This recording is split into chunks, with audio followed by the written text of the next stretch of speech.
Jesus को मानता है, कोई मरंग मुरु को मानता है, कोई बूढ़ा बाबा को मानता है। सबकी आस्थाएं हमारी अलग अलग हो सकती हैं, लेकिन हमारी जरूरत एक है। हमारे ईश्वर अलग अलग हो सकते हैं, हमारी पूजा पद्धति अलग अलग हो सकती है। कोई प्रार्थना करता है, कोई इबादत करता है, सबकी आस्था अलग हो सकती है, सबका मत अलग हो सकता है, लेकिन हमारी जरूरत एक ही है, वो है रोटी कुर्ता और मकान की जरूरत है। ये किसी की अलग नहीं है, ये किसी की अलग नहीं है। दिलीप मेहता भाई हो सके कृष्णा जी को मानते हैं, ओमकार जायसवाल जी शंकर जी को मानते हैं, आजाद हुसैन अल्लाह को मानते होंगे, लेकिन जरूरत इनकी भी वही है, रोटी कुर्ता मकान की। इसलिए आपको यह जानना होगा कि जिस आपकी आस्था जिस पर है, जिसके ऊपर आपकी आस्था है, उसने संसार को बनाया होगा। मैं उस पर वाद विवाद नहीं करना चाहता हूं। उसने दुनिया को बनाया होगा, मैं उस पर बहस नहीं करना चाहता हूं। लेकिन आपको भी मालूम है कि आज अगर आपकी जरूरतों को कोई पूरा करेगा तो ऊपर ने बैठा कोई ईश्वर खुदा भगवान नहीं, नीचे जो कानून है, नीचे जो सरकारें हैं, नीचे जो नीति नियम है, नीचे जो हमारे संसाधन है, वो आपकी जरूरत पूरा करेंगे। इस बात को आप भी जानते हैं, इस बात को आप भी जानते हैं कि यदि आपको चोट लगे तो आप अपने आराध्य देवी देवता के पास जाके धरना नहीं बैठते हैं, आप थाना में जाके धरना बैठते हैं, क्योंकि कानून ही आपकी मदद करेगा। इस बात को आपको व्यवहारिक रूप में जानने और समझने की आवश्यकता है। आस्था अलग जगह है, हमारे देवता, हमारे पूजा पद्धति वो अलग जगह है, लेकिन हमारे जो आज लोकतांत्रिक जो भारत है, इस लोकतांत्रिक भारत के जो तरीके हैं, जो व्यवस्थाएं हैं, उनके प्रति हमारी एक अलग आस्था होनी चाहिए, उनके प्रति हमारा नजरिया अलग होना चाहिए। इस बात को भी हमें तय करने की आवश्यकता है। इसलिए आज पलामू की पावन धरती में हम इतना जरूर कहेंगे कि आज राजनीति एक ऐसा जगह है जिससे हमारी समस्याओं का समाधान है। क्योंकि भारत राजा का देश नहीं है, भारत में राजतंत्र नहीं है, भारत में प्रजातंत्र है, भारत में लोकतंत्र है, भारत में जनतंत्र है, भारत में गणतंत्र है, और उस गणतंत्र का आधार भारत का संविधान है। और वो संविधान की रक्षा कौन करते हैं? राजनेता करते हैं, जिनको हम लोग या तो राज्य में असेंबली कहिए और देश में पार्लियामेंट कहिए।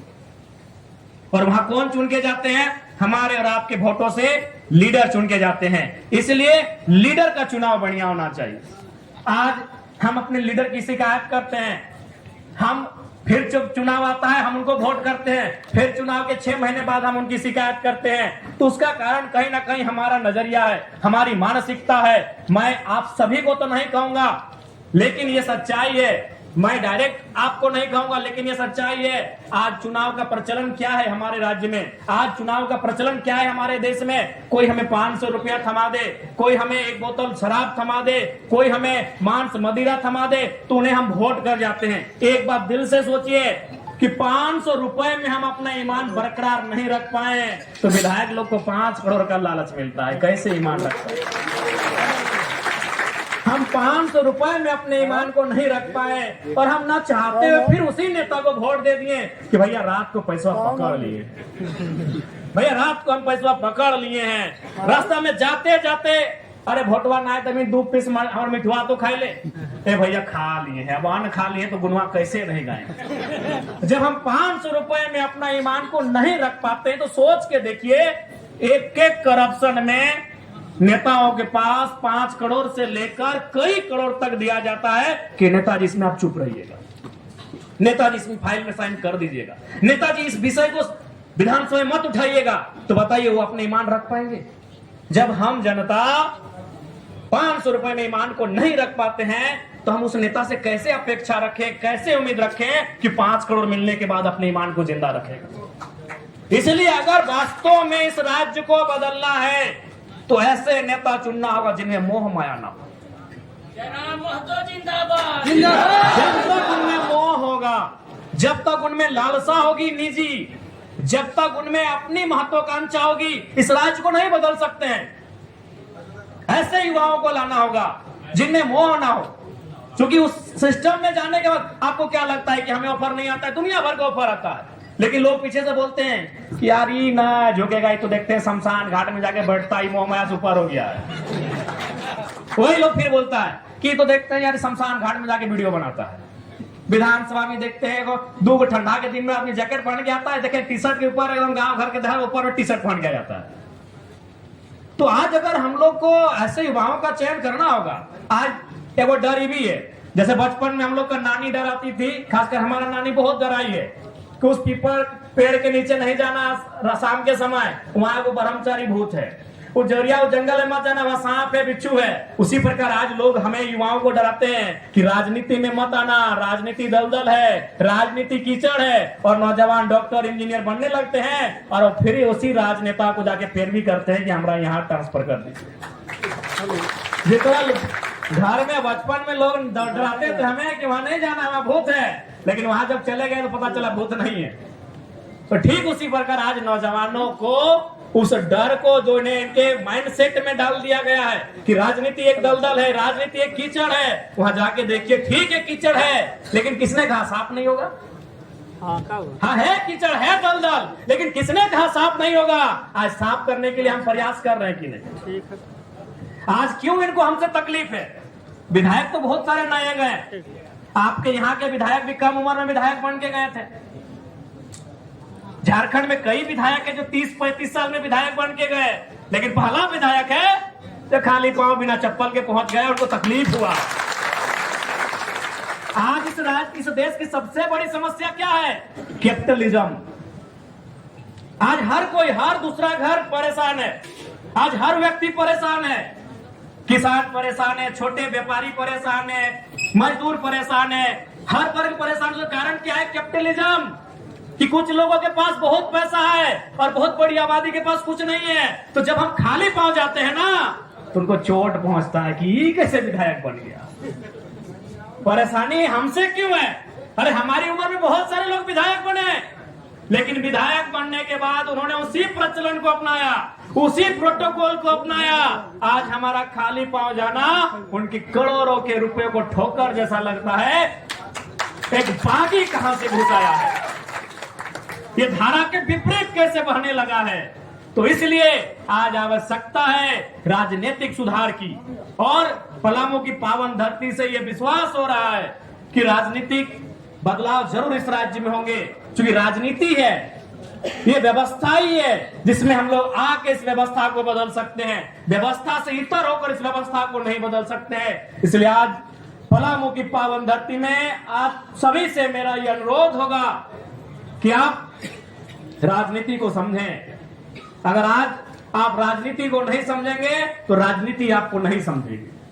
आपको राजनीति को समझना होगा, आपको लोकतंत्र के मूल्यों को समझना होगा, आज आपको कानूनों को समझना होगा, तभी जाकर इस राज्य को हम लोग बेहतर बना सकते हैं। आज चुनाव बहुत महत्वपूर्ण है, हमारा मत महत्वपूर्ण है, आज उसी का परिणाम है। आज देख सकते हैं सरकार बहुत अभिमान से काम कर रही है। उसके अभिमान से काम करने का कारण यही है कि उनको लगता है हमारे पास बहुमत की सीटें हैं, हमारे पास 56 सीटें हैं, लेकिन उनको बता दीजिए बहुमत अंग्रेजों के पास भी था, शासन अंग्रेजों ने भी किया था, बहुमत उनके भी पास था जिन्होंने सुकरात को 20 का प्याला पिलाया था, बहुमत उनके भी पास था जिन्होंने ब्रूनो को जिंदा जलाया था। लेकिन सैकड़ों साल के बाद उन्होंने माफी मांगा था कि बहुमत होने के बाद भी जरूरी नहीं कि हम सही थे, हम गलत थे। तो इसलिए आज ये सरकार जो ये दम भर रही है कि हमारे पास बहुमत है, हम सत्ता में हैं, हम शासन में हैं, तो इसके मतलब ये नहीं कि यही सही है। अगर शासन करना ही सही है तो अंग्रेजों ने 2 साल शासन किया था, 200 साल।